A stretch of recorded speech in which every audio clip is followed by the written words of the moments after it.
बता रहे थे एक लड़का है नजर में, उनका अपना घर है और लड़का भी अच्छा है। अरे तो फिर बस बात चलाओ ना, एक बार देखे तो सही लड़का और घर बार कैसा है। कौन से लड़की की बात चल रही है यहाँ? तुम्हारी शादी की बात चल रही है बेटी। अब तुम्हारी शादी की उम्र हो रही है तो लड़का तो देखना पड़ेगा ना।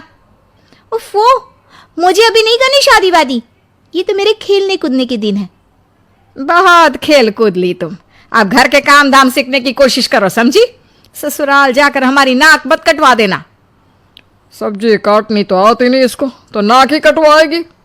अरे मैं इसे शादी तक अच्छे से सब सिखा दूंगी, आप तो बस उस लड़के से इसकी शादी के बाद चलवाओ। कुछ दिनों बाद कुणाल और उसकी माँ शीतल को देखने घर आते हैं। कुणाल दिखने में बड़ा ही स्मार्ट होता है, शीतल तो उसे देखती ही रह जाती है। देखो जी, हमारी कोई डिमांड तो है नहीं, बस हम चाहते हैं कि लड़की घरेलू हो, घर के सारे कामकाज संभाल ले। अब आपके परिवार में तो बस 3 ही लोग हैं, पर हमारा तो खूब भरा पूरा परिवार है। बाकी हमें लड़की के घूमने फिरने दोस्तों से मिलने से कोई दिक्कत नहीं है, घर का काम करने के बाद जो चाहे सो करे। अरे वाह, ये तो इतने बढ़िया लोग हैं, लड़का भी इतना स्मार्ट है और ऊपर से इन्हें मेरे घूमने फिरने से भी कोई दिक्कत नहीं है। हे भगवान, तूने तो बिना मांगे ही मुझे सब दे दिया। बताओ जी, और क्या चाहिए हमें? हमारी तरफ से तो रिश्ता पक्का है जी। बस फिर तो हंसी खुशी शीतल और कुणाल की शादी हो जाती है। शीतल मन ही मन बड़ी खुश होती है और उसी खुशी के साथ वो अपने ससुराल में कदम रखती है। आओ बहू, तुम्हारा अपने ससुराल में स्वागत है। ये मिलो अपने परिवार से, ये तुम्हारे ससुर जी, तुम्हारी ननद सुनीता और गीता, सुनीता के पति राजेश और उनके 2 बच्चे राजू और चिंटू, ये ना हमारे साथ यहीं रहते हैं।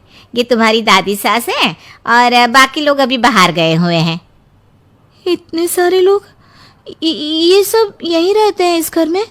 अरे अभी तो मेरे देवर देवरानी और उनके 3 बच्चे यहाँ नहीं है, उसके मायके में भी शादी थी ना, तो बस वहीं गई है, कल तक आ जाएंगे। हे भगवान, ये घर है या धर्मशाला? ये सब एक साथ इस घर में कैसे रहते हैं? मुझे तो पता ही नहीं था इनका इतना बड़ा परिवार है। अब समझी कि कोई डिमांड क्यों नहीं की इन्होंने, ये सब चाल चले मेरे साथ। अरे बहू, खड़े खड़े क्या सोच रही हो? चलो अपने कमरे में जाकर आराम करो। जी माँ जी। अगले दिन शीतल का ससुराल में पहला दिन होता है। शीतल रसोई में जाकर सबके लिए खीर बनाने लगती है, तभी उसकी ननद सुनीता आती है। अरे वाह भाभी, आज क्या बना रही हो? बस दीदी, आज वो पहली रसोई है ना, तो खीर बना रही थी। अरे भाभी, ये खीर वीर रहने दो, घर में 4 लोगों को शुगर है और कुछ लोग मीठा ही नहीं खाते, आप ना सीधा खाना ही बना दो। क्या फ़र्क पड़ता है, मीठा बने या नमकीन, बस बहू के हाथ की पहली रसोई होनी चाहिए ना। जी दीदी, तो फिर मैं खाना ही बना देती हूँ, आप बता दो खाने में क्या बनेगा। बस सिंपल सी कोई सब्जी बना दो, जैसे आलू गोभी या आलू मटर, और उसके साथ रोटियाँ सेक दो।